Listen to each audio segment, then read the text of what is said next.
IFM News. IFM News. IFM News. Lokal.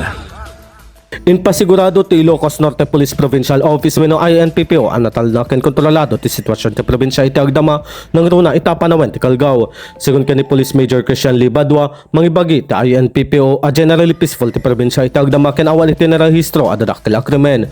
No pay kasta binalaagan na digito umili a masapol nga agtalined nga alerto tapno maliklikan ti anyaman a peggad kay ramanan daytoy ti panagisib kadagiti emergency hotlines iti cellphone panangusisa iti lugan sakbay armual ken panangpasigurado a security pagtaingan. For the crime incidents in the province, there is a significant decrease for this.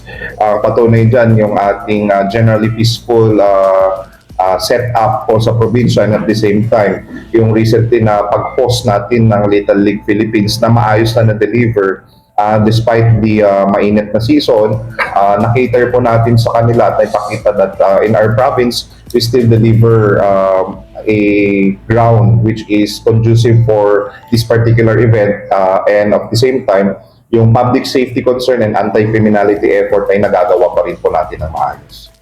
Inayon na pay anapateg ti panagtaripato iti bagbagi lalo ita naregat ti Panawen gapot ti kinabarat tapno maproteheran ti salunat ken maliklikan iti sakit.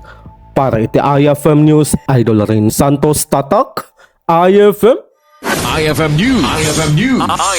IFM News. Lokal.